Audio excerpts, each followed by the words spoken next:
we know a lot of people are looking online for land, whether that be on Daft or Rightmove or one of those generic websites. Common questions that we have generally are, is it a good buy? If so, how much is it going to cost me to build it?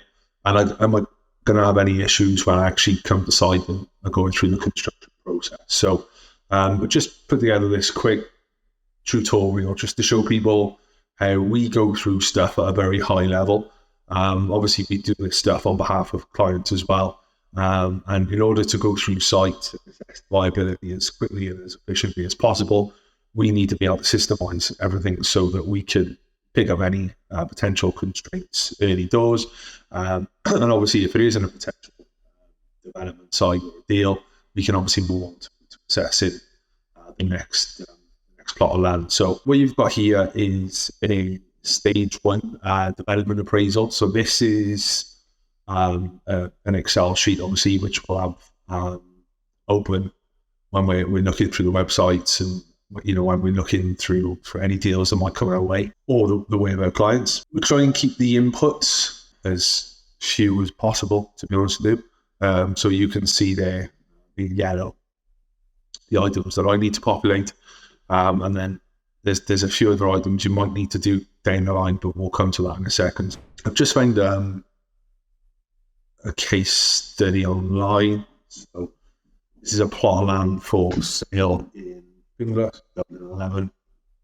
I say we won't get into too much detail at this time. So you can see it's obviously a corner plot on the market for 160 grand, immediately available. Plot's 225 square meters, planning permission for two bedroom, 7 detached. Obviously gives us the planning reference, and it tells us crucially that it's 72 square meters on each plot that needs to be built. So I said, well, we obviously read everything through, and there's a brochure, we'll read the pack, but I won't get into that detail at this point. So first thing I'll do is, before I even assess the numbers, I'll have a look at the site and say, is this buildable? It's all well having planning permission for something. If you can't build it, planning permission is not worth the paper it's written on. So the immediate constraints to stand out for myself in this one is the presence of the overhead cables. So just take a step back, and then we look at the site. You can see they're running, I don't know if they're actually out the site, but they're in close proximity. We generally have to stay at least 3 meters away from those. And then there's also a cable going down the footpath by the side of the plot as well. So not a showstopper, but just something to be considered. The other thing to be concerning is there's the boundary. There is obviously close proximity to the existing building. I don't know what the legal situation is again, but I think people get caught up between the difference in planning and legals. Just because you've got planning permission to build something, it doesn't necessarily mean you've got a legal entitlement to do so. Obviously, a good solicitor will be able to advise you there. But there's obviously things to look out for. Is obviously you need access for all purposes, including construction. So that boundary wall, you imagine you might need a scaffold erected on that boundary. The gable wall of the proposed dwelling runs right alongside the boundary. So you'd be looking at potential buildability issues down the line as well. Let's assume we've picked up those constraints. We're still willing to move forward, assess the site's viability just to see if it is potentially viable from a commercial point of view. I'll walk through this really slowly. I appreciate a lot of people know how to do this, and it only takes 2 minutes, but I'm assuming this is the first time for a lot of people watching this video. So the first thing we do is we assess the gross development value, which is the income.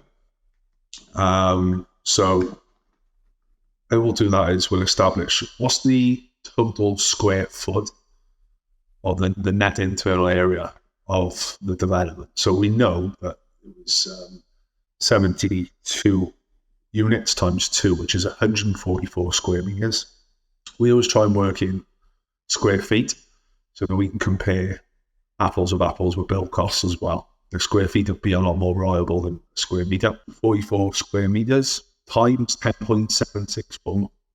That'll give us the square footage, which in this instance, we're building 1,550 square foot. I know roughly the sales values in that area. Obviously, you might go from one street to another, and the values could differ significantly. But just for the example, we'll use a blended square foot of 350 for the square foot. That means these units should be worth, if they were sold on the market, just over five. Now, what we do is we deduct all our costs. Again, this is very high level stuff just to enable us to quickly assess the value of the land. There is more detail that will go into this down the line, but we're just keeping it simple for the time being.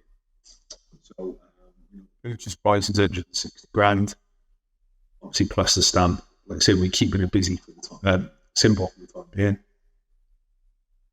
And then we look at the build costs. So the cost to build, obviously, the foundations, walls, roofs, all your internals, with the exclusion of, this excludes floor finishes and white goods, that type of stuff. So let's imagine we're picking up the building, we're turning it upside down and we're shaking it. That includes everything that would remain fixed, if you like.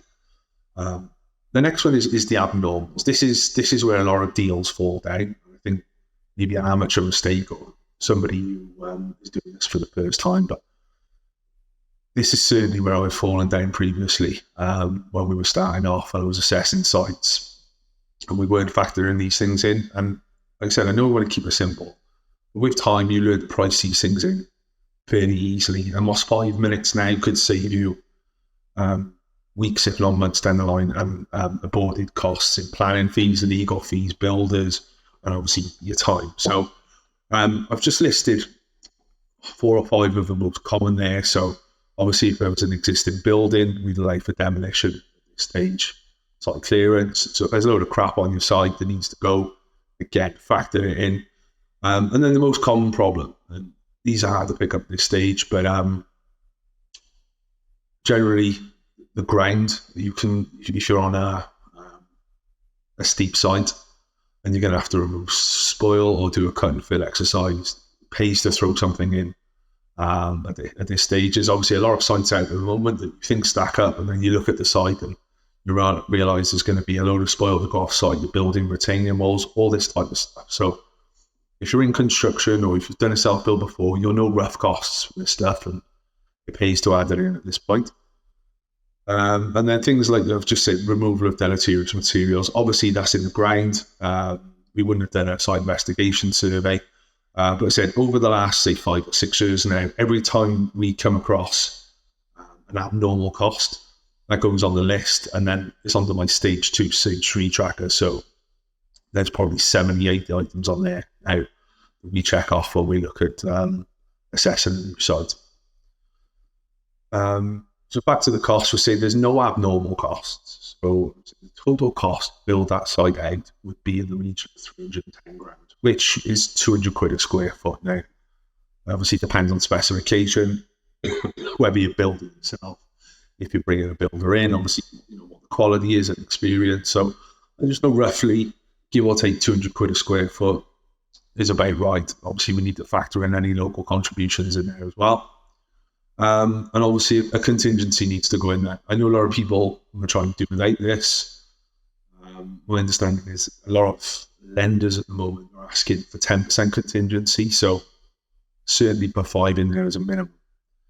So we're adding our 310 to our 5% contingency, which is 15 grand. That gives us a total cost, before we finance anything, of 325k, which is 210 quid a square foot. And then finance, again, the cost of the finance will depend upon your experience, obviously your term of borrowing, what your initial deposit is, also the risk profile. Everything gets put in. I just know generally you'll be looking at about 9% of the GDP as a general rule.